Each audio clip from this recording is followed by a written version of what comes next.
창세기 13장 1절로 13절까지 제가 한 절 여러분이 한 절 교독하신 후에 우리 마지막 절은 함께 보도록 하겠습니다. 아브라함이 애굽에서 그와 그의 아내와 모든 소유와 롯과 함께 네겝으로 올라가니 그가 네겝에서부터 길을 떠나 베델에 이르며 베델과 아이 사이 곧 전에 장막 쳤던 곳에 이르니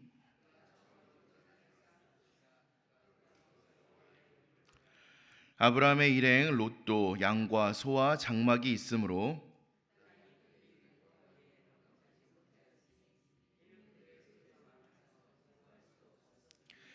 그러므로 아브라함의 가축의 목자와 롯의 가축의 목자가 서로 다투고 또 가나안 사람과 브리스 사람도 그 땅에 거주하였는지라.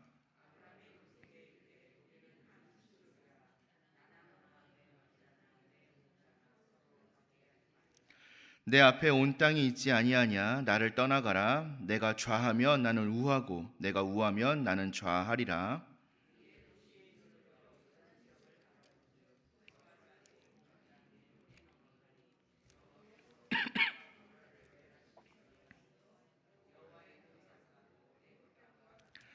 그러므로 롯이 요단 온 지역을 택하고 동으로 옮기니 그들이 서로 떠난지라.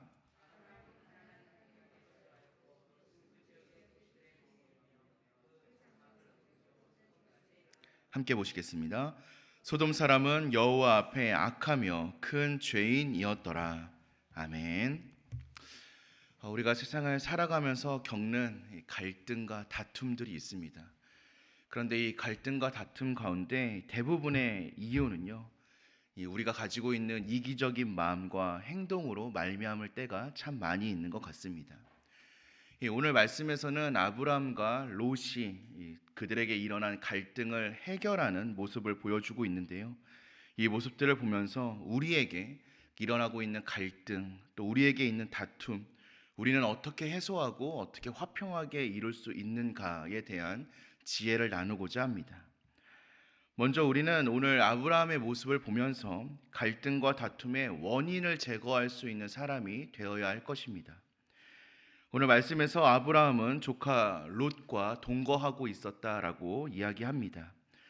자식이 없었기 때문에 아브라함은 이 조카 롯을 자신의 아들과 같이, 자식과 같이 여겼을 것입니다. 그리고 롯 역시 아브라함을 아버지와 같이 여기며 따랐을 것입니다. 그러나 그들에게 주어진 가축과 재물이 많아지면서 이 아브라함의 목자와 롯의 목자 사이에 갈등이 일어났습니다. 그리고 다툼까지 이어지고 있습니다. 왜냐하면 자기에게 주어진 가축들에게 더 많은 음식을 먹이기 위해 경쟁했기 때문이었을 것입니다.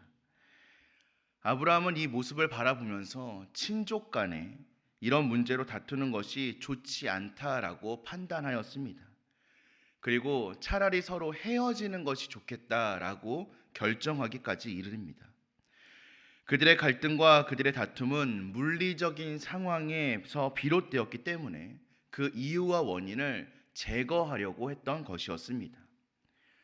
어찌 보면 그들이 서로 헤어지는 것이, 그리고 따로 사는 것이 감정적으로는 섭섭할 수 있겠지만 그 갈등이 깊어지면 오히려 관계가 완전히 깨어질 수 있기 때문에 아브라함은 이런 선택을 결정했던 것입니다.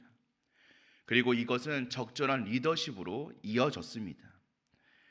우리가 잘 알고 있듯이 초대교회 가운데에도 과부들의 구제 문제로 갈등이 일어났던 적이 있었습니다. 그때의 사도들은 집사들을 세워 문제를 해결하는 모습을 보여주었는데요. 사도행전 6장 1절로 6절까지의 말씀을 제가 읽어드리겠습니다. 그때 제자가 더 많아졌는데 헬라파 유대인들이 자그의 과부들이 매일의 구제에 빠짐으로 히브리파 사람을 원망하니 12사도가 모든 제자를 불러 이르되 우리가 하나님의 말씀을 제쳐놓고 접대를 일삼는 것이 마땅하지 아니하니 형제들아 너희 가운데서 성령과 지혜가 충만하여 칭찬받는 사람 7을 택하라. 우리가 이 일을 그들에게 맡기고 우리는 오로지 기도하는 일과 말씀 사역에 힘쓰리라 하니 온 무리가 이 말을 기뻐하여 믿음과 성령이 충만한 사람 스데반과 또 빌립과 브로고로와 니가노르와 디몬과 바메나와 유대교에 입교했던 안디옥 사람 니골라를 택하여 사도들 앞에 세우니 사도들이 기도하고 그들에게 안수하니라. 아멘. 우리 가운데에도 공동체에 갈등의 요소가 있다면 그 갈등의 이유가 무엇인지를 진단하고 해소할 수 있는 지혜가 필요합니다. 때로는 그것을 해결하는 것이 지혜롭지 않아 보일 때도 있고, 근시안적으로는 왜 그렇게 해야 할까라는 생각이 들 때도 있습니다. 아브라함과 롯이 그랬듯이 감정적으로 섭섭한 그런 행동으로 이어질 때도 있습니다. 하지만 그 행동이 공동체의 더 덕이 된다면, 그리고 공동체의 갈등을 해소할 수 있는 것이라면 우리는 그것을 선택할 수 있는 지혜가 필요합니다. 정말로 깊은 다툼과 더 많은 감정이 상함으로 이어지지 않을 수 있도록 우리는 문제를 방지하고 예방할 수 있는 사람이 되어야 한다는 것입니다. 모든 상황 가운데 사람의 시선으로 바라보는 것이 아니라 하나님의 시선으로 바라보며 넓게 이 세상을 이해할 수 있는 우리의 자세가 필요할 것입니다. 또 나아가서 우리는 이런 문제를 해결함에 있어서 이타적인 양보의 자세를 가질 수 있어야 합니다. 아브라함은 조카 롯을 독립시키는 과정에서 이타적인 자세로 양보하였습니다. 너무 유명한 구절이죠. 롯에게 하는 이야기인데요. 내가 좌하면 나는 우하고 내가 우하면 내가 좌하리라. 먼저 선택할 수 있는 기회를 준 것입니다. 아브라함은 갈등을 해결하는 과정 가운데에서 자신의 이익을 내세우지 않았습니다. 보통 사람들 같으면 가축을 먹이기에 더 좋은 땅이 어디인지를 살펴보고 아브라함이 연장자이기 때문에 우선권을 주장할 수 있는 그런 충분한 상황이었습니다. 하지만 아브라함은 이런 선택권을 양보함으로 갈등의 요소를 배제하였습니다. 롯은 아브라함의 배려하는 마음을 바라보며 감사하고 서로 축복하며 헤어질 수 있게 된 것입니다. 우리는 갈등을 해결하는 과정 가운데에서 어떤 마음을 가지고 있습니까? 성도라면 자신의 입장을 내세우기보다는 상대방에게 양보하는 자세로 갈등을 해결할 수 있어야 합니다. 내가 먼저가 아니라 상대방의 입장에서 생각할 수 있는 마음이 우리에게 필요하다라는 것입니다. 당신이 정해라, 너가 선택해라, 나는 그 결정에 따르겠다라는 그 마음으로 이 넉넉한 마음을 가질 수 있어야 합니다. 그렇다면 우리가 어떻게 그런 마음을 가질 수 있겠습니까? 우리는 무엇을 근거로 배려하고 양보할 수 있겠습니까? 마지막으로 우리가 살펴볼 것은 바로 믿음의 선택이 우리에게 있어야 한다는 것입니다. 하나님의 관점이 우리에게 있어야 한다는 사실입니다. 아브라함의 배려로 거주지를 먼저 선택할 수 있게 된 롯은 눈으로 보이기에 자기에게 유익한 곳, 또 자기에게 유리한 곳을 선택하였습니다. 바로 소돔과 고모라가 포함되어져 있었던 그 땅이었습니다. 이 롯의 눈에는요, 그곳이 바로 여호와의 동산과 같았고 그것이 바로 애굽 땅과 같았다라고 성경은 기록하고 있습니다. 하지만 그곳의 실상은 어떠했습니까?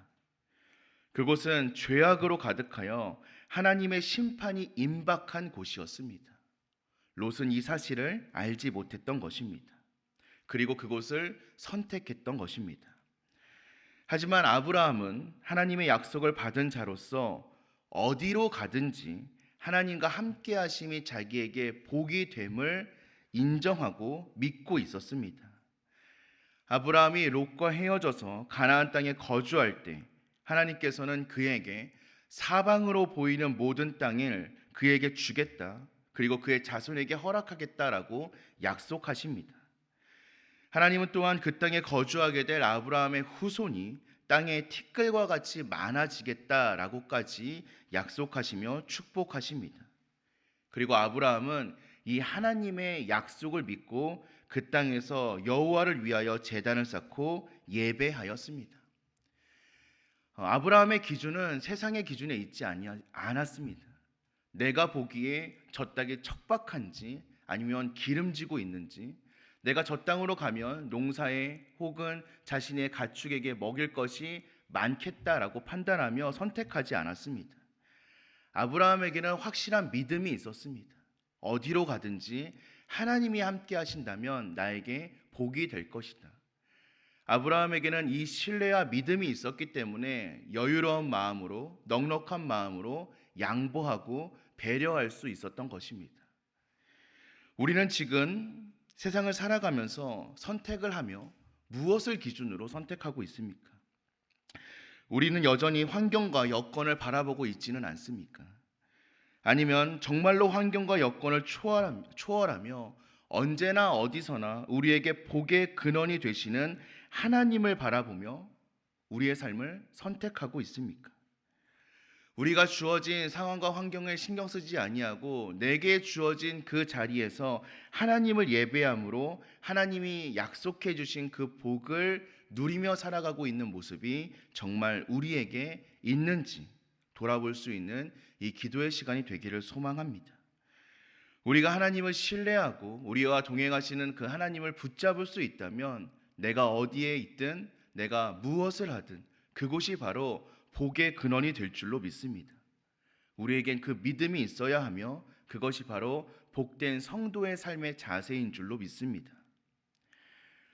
우리는 앞날에 대한 불확실성을 가지면서 살아가고 있습니다. 내가 이렇게 선택하면 어떻게 될까? 내가 이것을 취하면 나에게 어떤 유익이 있을까?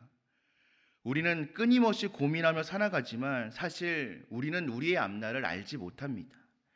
그리고 그 앞날에 대한 두려움이 바로 타인에 대한 관용을 포기하게 만드는 것 같습니다. 내가 선택해야 나에게 유익이 될 것 같고 내가 이것을 포기하면 내가 너무 큰 것을 잃어버릴 것 같은 두려움이 우리에게 있는 것입니다. 하지만 하나님만이 나의 길을 여시고 하나님만이 나의 복이 되어 주신다는 사실을 믿는다면 우리의 마음에는 여유가 찾아올 수 있을 것이라 믿습니다.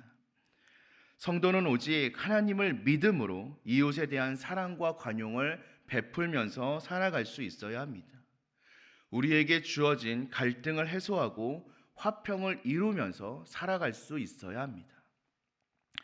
아브라함은 롯에게 선택권을 넘겨준 것처럼 보입니다.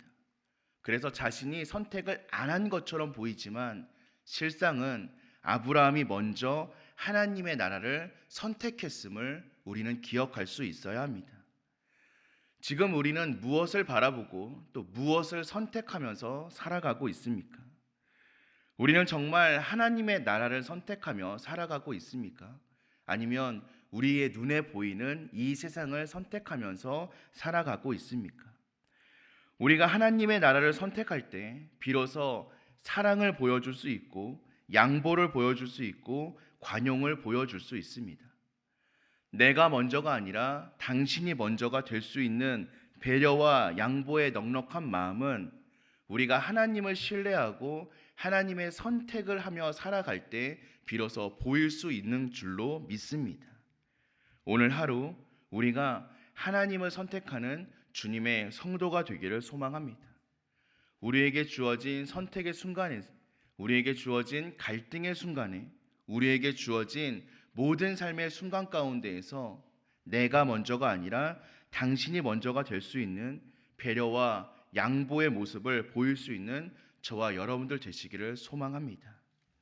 마지막으로 한 가지만 더 이야기하고 말씀을 마무리하려고 하는데요.